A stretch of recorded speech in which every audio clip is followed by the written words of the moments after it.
in a bad way.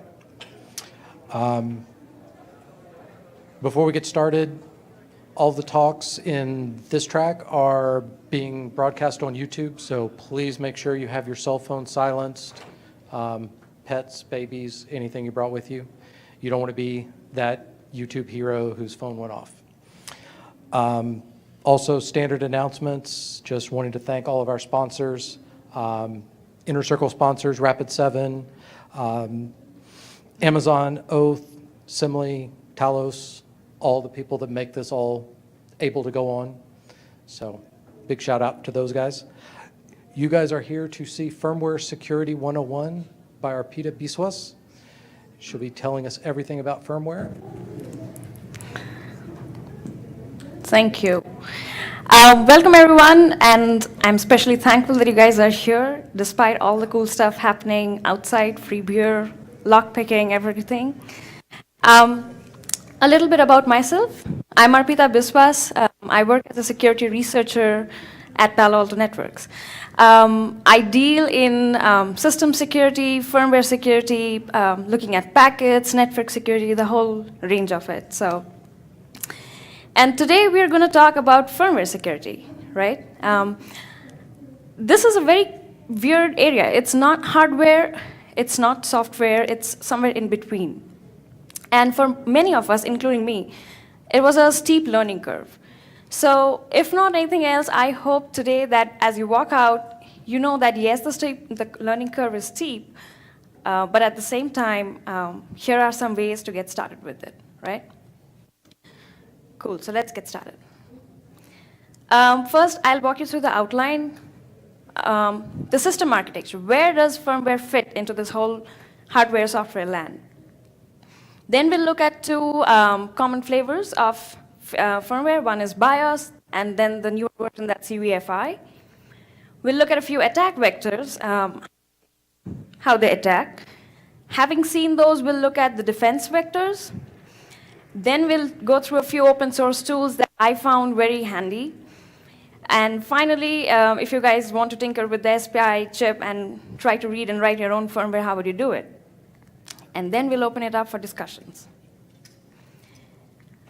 Okay, so system architecture. As you can see, there's this layer of hardware that you can touch. You have your laptop, your desktops, your PCs. You open it up, you can see the fan, you can see the network cards, you can see the VGA and all that stuff on it.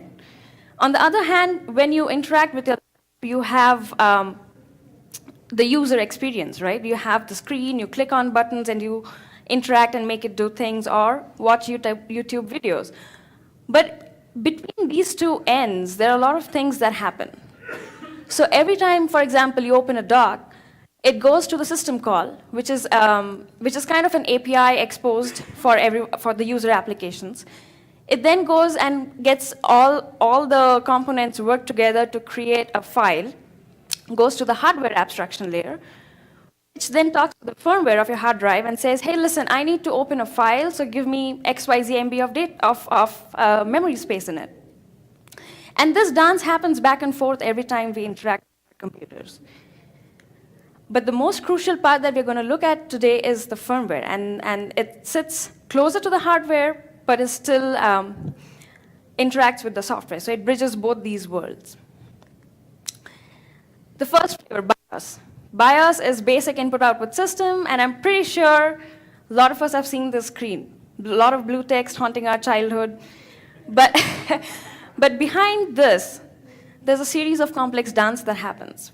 So when you power on, it goes and fires up the circuitry for your SPI chip, which is serial peripheral interface.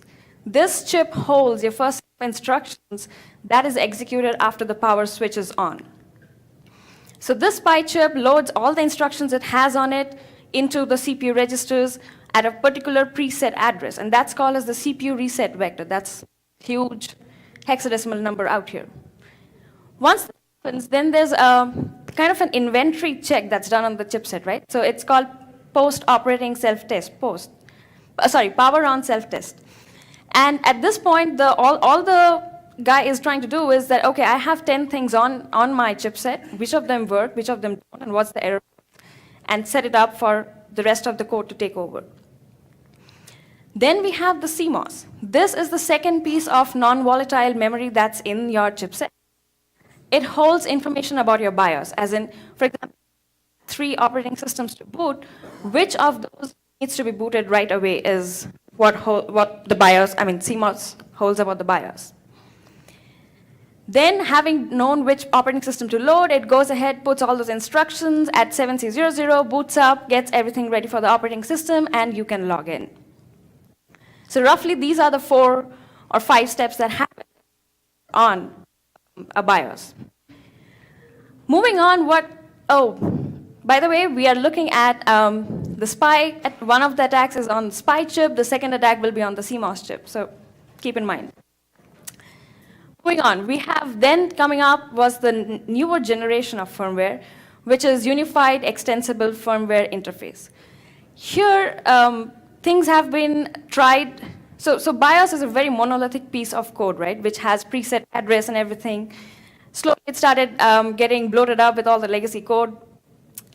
Then UEFI happened, and we had a snazzier screen. But behind this, we also had a couple of newer options. It was faster than BIOS. It's more secure. You have an option to pre-verify what firmware images you load before you execute them, kind of making it a bit more secure. So similarly, when we power on, the SPI chip loads on, boots up, sets up the code at the secure stage. Then it goes and does the inventory check, which is the pre-EFI stage. Then we have the driver execution engine. This is another crucial part. Here, the driver execution engine doesn't care how you initialize it. It says, OK, I see a VGA, I see a network card. You guys go ahead, initialize, and come back to me with the error code, if any, or let me know if it's working. So it's completely agnostic of what's happening inside the initialization code, and hence it decouples the firmware initializations. Then we have the boot device being selected from the CMOS, like in BIOS. Then the instructions are now executed in a secure shell called as the UEFI shell, which has limited memory protections. Then the OS bootloader comes in, pages up, sets up the paging, the protection and everything, and finally we log in. So roughly between BIOS and UEFI are similar, except that it's more modular, and you have an option to do pre-checks before running those firmware images. Having seen these two, let's look at a few attack vectors. The first, these are commonly known as evil-made attacks, and it requires you to reflash the BIOS on your SPY chip. How do you do that? Sometimes in some chipsets, the write protection bit is off, or it's partially write protected, not the entire region is write protected. And then you also have physical access to the chipset, and you use something like a bus pirate or a DediProg or a Minoboard Max, which is something like this. This is a DediProg, by the way. DediProg with a flash clip, bus pirate with a flash clip. I actually have my own setup here too. You guys can take a look at it later on. But this can read and write your firmware on the chipset, provided your SPY chip is not write protected. Now, since this comes in at such a low, at such a starting point, any changes to the firmware and henceforth makes everything very persistent, stealth, very difficult to remove, and hence making it very difficult to detect as well. The next vector. Now, access to the chipset. So you can still do a remote BIOS update. There's a mechanism for it, you just hack it. So you have a laptop, you download your the firmware update onto your laptop, but then that's a malicious piece of update. Well, nobody cares, and then the BIOS goes ahead and marks the CMOS bit as the update bit as on and says, hey, listen, the next time you reboot, the firmware sees the CMOS has the BIOS update bit set. So it says, okay, I have an update pending, goes ahead, triggers an SMI. So what's an SMI? SMI is System Management Interrupt, and it's a mode where you even bypass the operating system and has higher privileges than operating systems. And that mode is called as the System Management Mode. So once your processor enters the System Management Mode, there are absolutely almost zero checks. So you can then go ahead and recompile your BIOS, that BIOS update, in the SMRAM, which also, SMM also has a area pre-allocated for the BIOS updates to happen, and that's known as SMRAM. And finally, you boot, and nobody is any wiser because it was a regular BIOS update. So this attack can happen remotely. Now coming to the third attack. This particular attack is only for UEFI systems because this hooks on to the driver execution engine. How? So okay, by the way, this was seen in the wild, as in we have seen a few malwares which are the RK-loader types. Like the previous attack, we download the infected payload on the disk. Then we modify the UEFI's CMOS bit and also the DXC bit. So remember in UEFI, the DXC says, okay, here are the 10 cards I need to initialize. I don't care how you do it. Similarly, the malware goes ahead and attaches itself to as the 11th initialization module. And it says that, okay, so when you boot up the next time, instead of booting up the regular NTFS hard drive, which has the good operating system, boot up mine, and that has the bad operating system. And now that you have booted up, you have no way to know whether you're in the good operating system or in the bad operating system. So this was another attack, so pretty interesting in my opinion.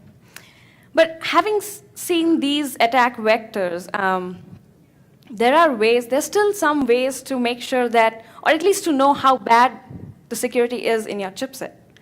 So let's look at a few defensive approaches. First, please make sure that you have your BIOS and system passwords on, so that anytime anybody tries to update your box, you have to manually go in, put in the BIOS BIOS password, and only then update your machine.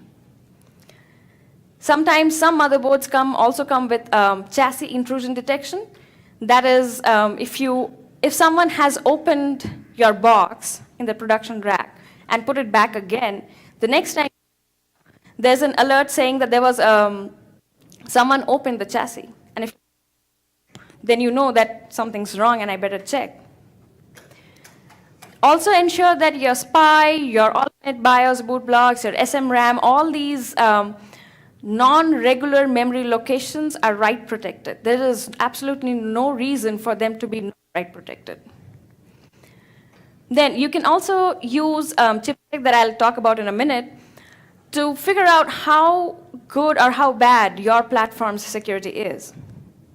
If you're using UEFI, please ensure that secure boot is on and boot guard is on. So secure boot and boot guard are nothing but a check. So every time you load the next set of firmware instructions, it goes ahead and checks whether the SHA matches the one that's supposed to be.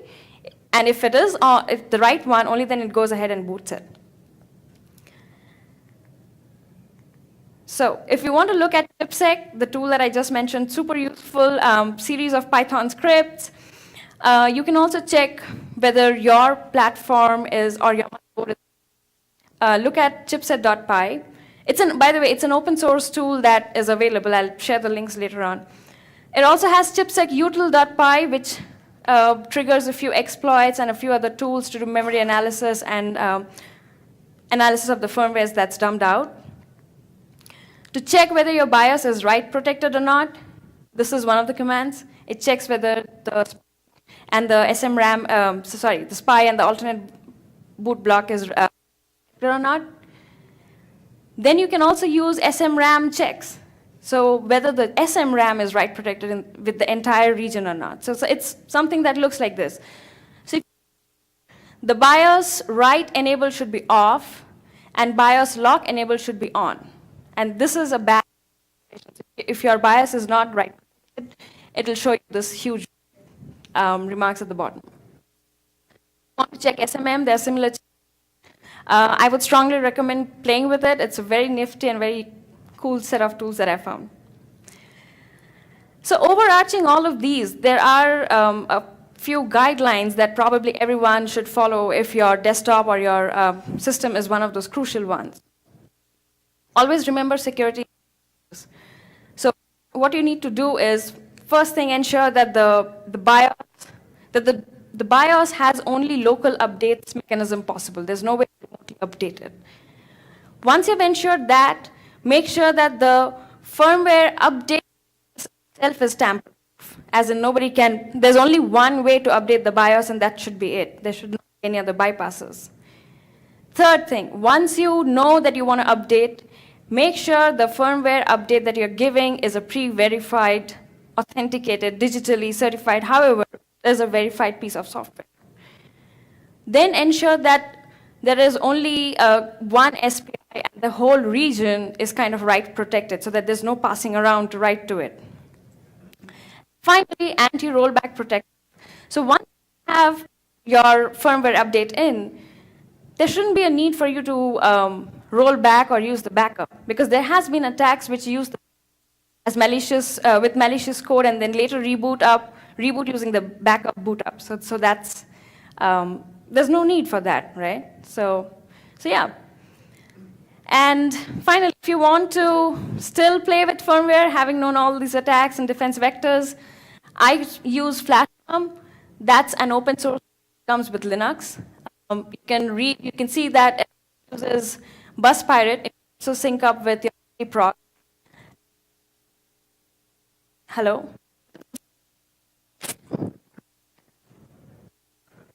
One? No? Okay. This is how you can write to the firmware on your SPI chip. So as you can see, these are the connections to it. This clip sits chipset. Then this is the bus pirate that actually programs it. And this USB end sticks to your dev machine, which is where you have your recompiled BIOS on it. So now some open source tools. Google has this huge branch. Their Chromebooks use Coreboot, which is an open firmware. They have a payload called cBIOS, which is specifically for BIOS flavors. Then we have TianoCore, which is for UEFI flavors. We also have chipsec, like we saw a few examples before. Then we have FlashROM. It comes as a default in most of the Linux distributions nowadays.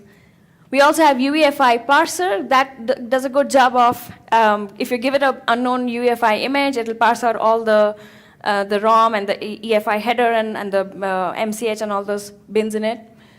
We also have MinoBoard Max. That's another tool that's used, and Bus Pirate, like we just saw.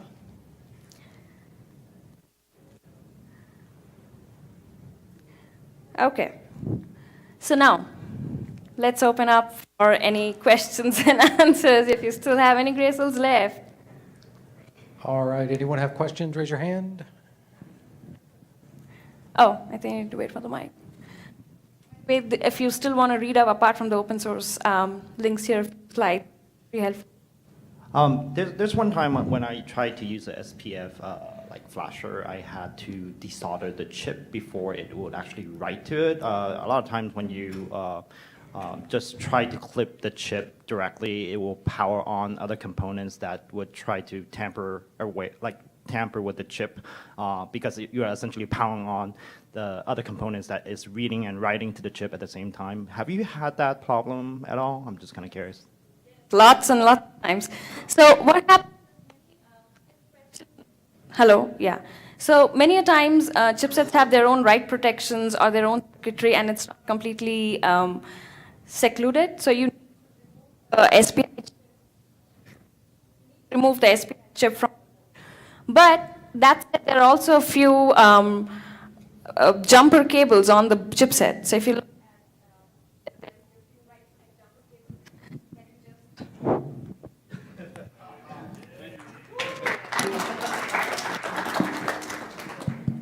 yeah, so you have a few write protect jumper cables around if you take them apart. Or use easier to hack chipsets like Google Chromebook. So they do a good job of keeping their core boot code updated with their chipsets that they use.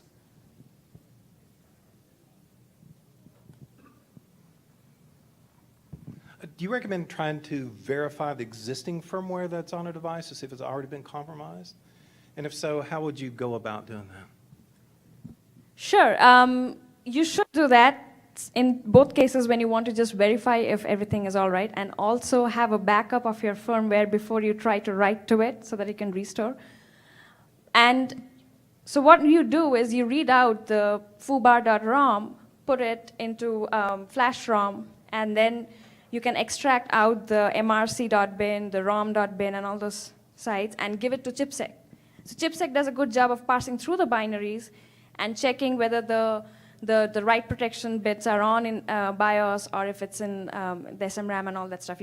Chipsec has a way to verify ROMs that you just pass on as a parameter. So it's actually going to pull,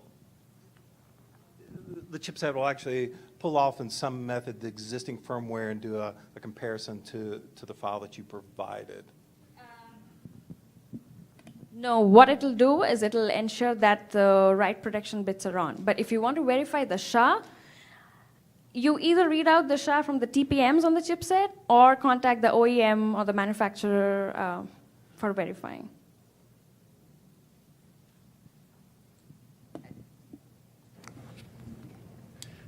Thanks for the talk. I think you did a good job considering the mic issues. You really, yeah. Just now this working. Okay. I think there's ghosts in the wires. Can you trust data returned via the SPI from the chip you're reading? Like, is that like returning of data? Is that handled by the firmware itself, or is this like a pure hardware thing? Or could you potentially mess with that if you manage to infect the firmware? So every time you read out from the firmware, there is a small chance that you have corrupted it, or that you have read out a bad firmware. So yes, those things happen, and the way to verify it, so if I get a question right, if you want to take out firmware and verify that's the right firmware which is on the chipset, is that what you asked? If you can trust what's returned from the SPI. Yeah, so assuming that what's on the SPI chip is correct, there are corruptions that happen when you copy out. The way to verify that is either you do it 2-3 times and verify that the SHA is right. Now, assuming that what's on the SPI chip is also not right, then we have bigger troubles. But the image, so let's say you read out 3 times. The SHA of all the 3 times without any writes to the SPI chip should be the same. And that's how you verify. What I think he's asking is the firmware itself is not involved in reading out the image. What I think he's asking is the firmware itself is not involved in reading out the image from the via SPI. So barring a whole nother level of exploit against like the mask ROM of the chip, which is unheard of as far as I know, you can trust what you actually read out via SPI. So the SPI, yeah, the BIOS has a header, and you just read out according to the header parameters on there, which is what the flash ROM and bus pirate detects. But yes, if your firmware itself is bad, then you better not look at it. Well, based on his question, I just wanted to know if there's like a database that you can download and just verify while you're offline, or if there's a database, something like VirusTotal, that you can just upload your firmware and just know what's happening. That was my first thing. My second thing was, if for some reason I believe that I've been compromised, let's say I'm a company, how would I go about to just trying to go back and trying to do like forensics, like firmware-wise? So as far as I know, there is no VirusTotal database for firmwares yet. But if you follow UEFI parser, there are a few dumps out there which match.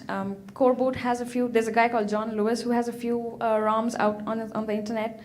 But there's no official database of firmwares. The second thing is, how can you do forensics on firmware updates?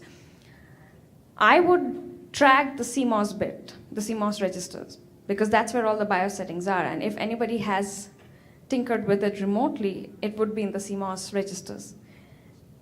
But if you have local access, like there's no BIOS password or there's no badging into your lab machines, then I would first make sure that local access is restricted and then monitor the CMOS register bit for activities. All right. I think we're out of time for questions. Okay, I'll be hanging outside, so feel free to come up.